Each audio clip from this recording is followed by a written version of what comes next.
Vacation પડી ગયું હશે, પડી ગયું ને? દરેકને રિઝલ્ટ મળી ગયું ને? કે બાકી છે હજુ? જે વિદ્યાર્થીઓને બાકી છે વિદ્યાર્થીઓને પણ રિઝલ્ટ મળી જશે. હવે વેકેશનમાં તમે શું કરવાના? મજા કરવાના, પછી સાથે સાથે ફરવા જવાના, પછી બીજું શું કરવાના? હા, વેકેશન છે તો એવું જરૂરી નથી કે વેકેશનમાં ખાલી ફરવા જ જવાનું. આપણા જે પુસ્તકો છે પુસ્તકોનું પણ આપણે વાંચન કરવાનું ને. હા, ચલો હવે હું તમને થોડા પ્રશ્નો પૂછું છે. પ્રશ્નોના મને જવાબ આપજો, કારણ કે સવાલો લગભગ બધાને આવડતા હોવા જોઈએ. ઓકે, આપણો ધર્મગ્રંથ કયો છે? જેને આવડે તે હાથ ઊંચો કરશે. આપણો ધર્મગ્રંથ કયો છે? જેને આવડે તે હાથ ઊંચો કરે. આપણો ધર્મગ્રંથ કયો છે? બોલો, ઉભા થઈને બોલો. શ્રીમદ ભગવદ ગીતા. સરસ, બોલો. ચાલો, એ તો પુસ્તકો છે બેટા. ચલો, વિશ્વમાં કયો ગ્રંથ એવો છે કે જેની જન્મજયંતિ ઉજવવામાં આવે છે અને ક્યારે? વિશ્વમાં કયો ગ્રંથ એવો છે કે જેની જન્મજયંતિ ઉજવવામાં આવે છે અને ક્યારે? યાદ છે કોઈને? અડધો જવાબ તો તમે લગભગ બોલી ગયા છો, અડધો બાકી છે. વિચારીને જવાબ આપો.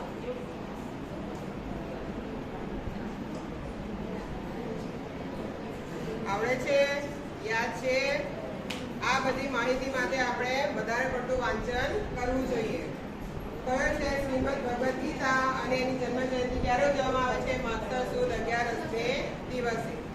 હવે શ્રીમદ ભગવદ ગીતામાં કેટલા અધ્યાય છે અને કેટલા શ્લોકો છે? શ્રીમદ ભગવદ ગીતાનું જે પુસ્તક છે ધર્મગ્રંથ, એમાં કેટલા અધ્યાય છે અને કેટલા શ્લોકો છે? આ તો યાદ હોવું જોઈએ. બોલો.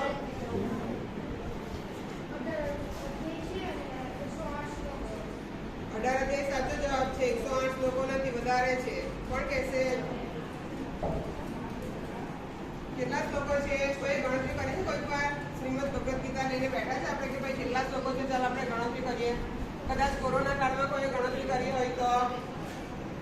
કોઈએ નથી કરી? સારું, ચાલો હું જવાબ આપી દઉં છું. 18 અધ્યાય છે અને શ્લોકો કેટલા છે? 700. કેટલા શ્લોકો છે? 700. યાદ રહેશે? આપણા ધર્મ પુસ્તકો કયા કયા?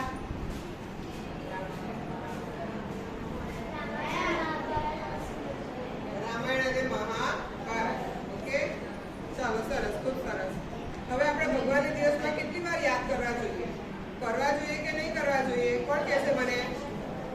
કરવા જોઈએ. ચાલો, સાચો જવાબ છે, પણ કેમ? કોણ કહેશે જવાબ મને? આપણે ભગવાનને દિવસમાં કેટલી વાર યાદ કરવા જોઈએ? 2 વખત. ઉભા થઈને જવાબ આપો.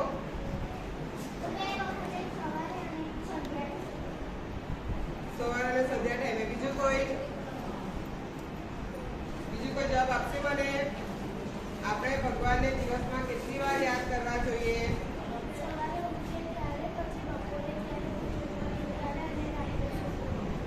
આપણે ભગવાનને દિવસમાં 3 વાર યાદ કરીએ છીએ. તે સમયે ભગવાન આપણને કયા કયા દાન આપે છે? કોઈ વાર તમને એવો વિચાર આવ્યો કે આપણે સવારે ઉઠીએ છીએ પણ આપણને કશું યાદ જ નથી આવતું, તો કોણ કહેશે? આવડે છે કોઈને જવાબ? કે આપણે ભગવાનને દિવસના 3 સમય યાદ કરીએ છીએ તો આપણને ભગવાન કયા કયા દાન આપે છે? સવારે આપણને કયું દાન આપે છે? સ્મૃતિદાન. બપોરે આપણને કયું દાન આપે છે? શક્તિદાન. અને સાંજે આપણને એટલે કે રાત્રે શાંતિદાન. જવાબની ખબર હતી કોઈને? યાદ રહેશે? હવે સવારે કયું દાન આપે છે ભગવાન આપણને? બપોરે કયું દાન આપે છે? અને સાંજે રાત્રે શાંતિદાન. ચાલો, સરસ. હવે ગાવાનું કેટલાને ગમે છે? ગીત ગાવાનું કેટલાને ગમે છે? બાકીના નથી ગમતું ગીત ગાવાનું? વાંચવાનું ગમે છે કે ભણવાનું ગમે છે? ગીત ગાવાનું નથી ગમતું તો કદાચ બની શકે ને કે વાંચવાનું કે ભણવાનું વધારે ગમતું હોય. તો ચાલો આજે આપણે એક ગીત ગાવાના છે. ઊભા થઈને ગાશો કે બેઠા બેઠા ગાશો? પહેલું ગીત છે તો બેઠા બેઠા ગાઈશું, બીજું પછી ઊભા થઈને ગાઈશું. ઓકે, ચાલો હું ગવડાવું છું, તમારે ગાવાનું છે. ઓકે, ચલો શરૂઆત કરીએ. જીવન સુંદર બનાવું તો તુજને જીવન તુજને તો તુજને ગમે. જીવન સુંદર બનાવું તો તુજને ગમે.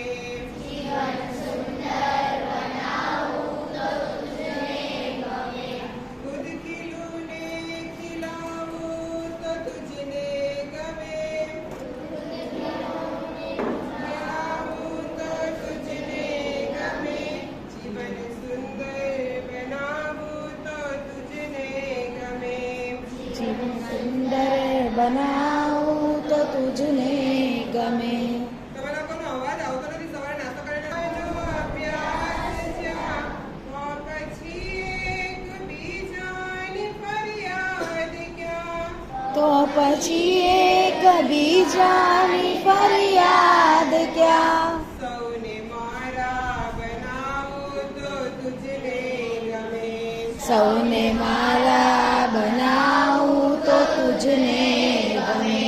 ખુદ ખીલું ને ખીલાવું તો તુજને ગમે.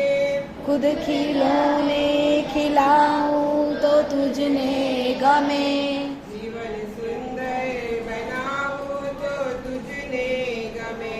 જીવન સુંદર બનાવું તો તુજને ગમે.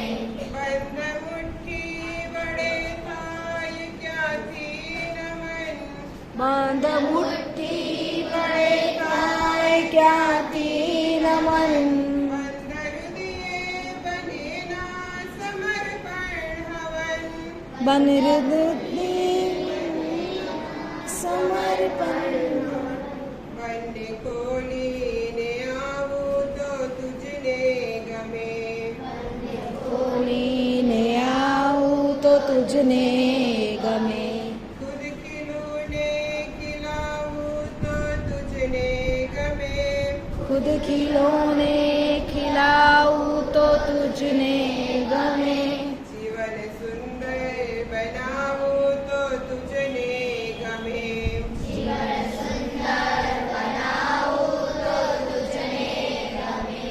દેહ માનવનો માધવ કૃપાથી મળ્યો.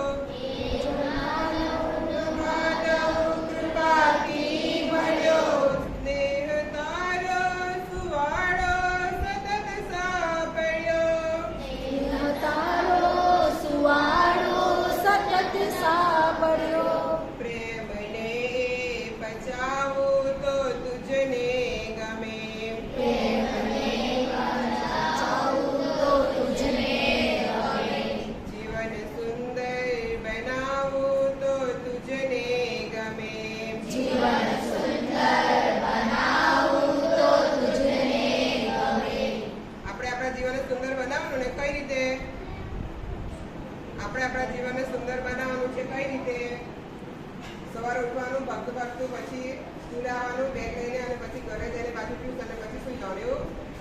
સવારે ઉઠવાનું, નાવા ધોવાનું, દીવાબત્તી કરવાનું, ભગવાનની પ્રાર્થના કરવાની, માતા પિતાને પ્રણામ કરવાના, પછી સ્કૂલમાં આવવાનું, સ્કૂલમાં ભણ્યા પછી ઘરે જવાનું, પછી તમારું જે કંઈ કામ હોય તે કરવાનું અને સાંજે ફરી પાછું આપણે અભ્યાસમાં લાગી જવાનું. ચલો હવે દરેક જણા ઊભા થઈ જશે અને બબ્બેની જોડી. દરેક વિદ્યાર્થીઓ ઊભા થઈ જશે અને બબ્બેની જોડી આજુબાજુથી જોઈને જો જોડી ના થતી હોય ને કહી દો. મોરલાને કહી દ્યો. બોલ્યા નાચતા મોરલાને કહી દો. ભોલાના ચંતા મોરલાને કહી દ્યો. અમે નાચવાની વારી સંગે આવજો. અમે નાચવાની તારી સંગે આવજો. અમે નાચવાની વારી સંગે આવજો. અમે નાચવાની તારી સંગ આવજો.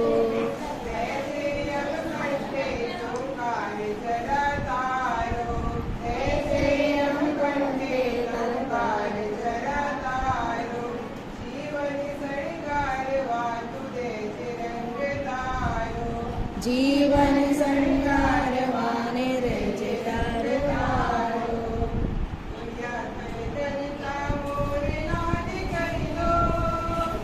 ઓલા થનગનતા મોરલાને કહી દો અમે રમવાની તારી સંગ આવશું.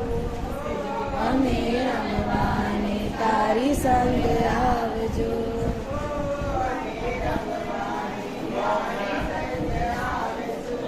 ઓ અમે રમવાને તારી સંગ આવજો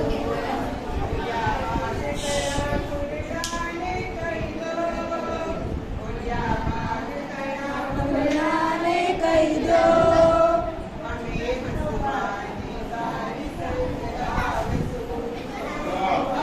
રસવાને તારી સંગ આવશું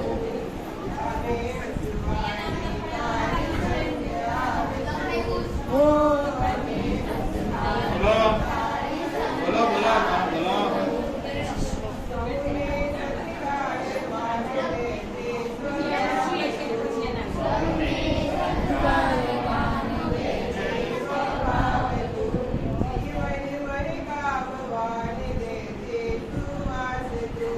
જીવન મહેકાવે મને તેજે સુવાસ તો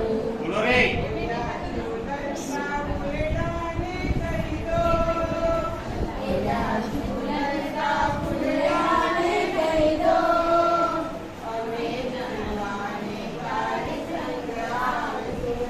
ઓ અમે ઝૂલવાને તારી સંગ આવશું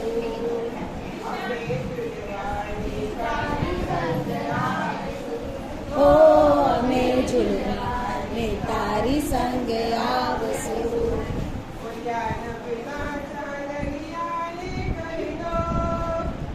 ઓલા ઢગલા ચાંદલિયાને કહી દો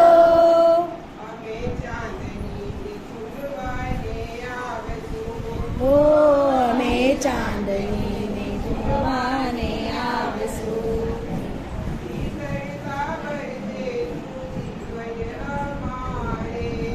સ્મરતા કર દે તો જીવન અમારું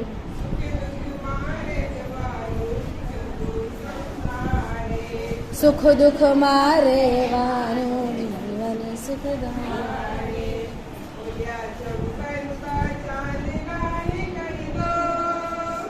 ઓલા જમગનતા ચાંદલાને કહી દો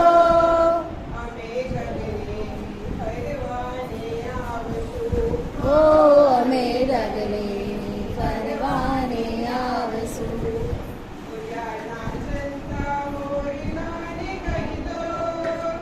ઓલા નાચંતા મોરલાને કહી દો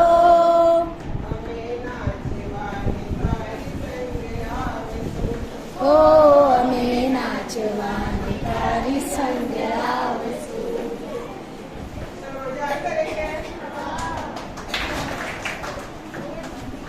મસ્ત કરે તમારા માતા પિતાનો પગનો અંગૂઠો કઈ રીતે સાચી રીત કઈ છે આમાં? ચાલો તમે કઈ રીતે લાગો છો એ મને નથી ખબર, પણ આ બેમાં સાચી રીત કઈ છે માતા પિતાને પગે લાગવાની?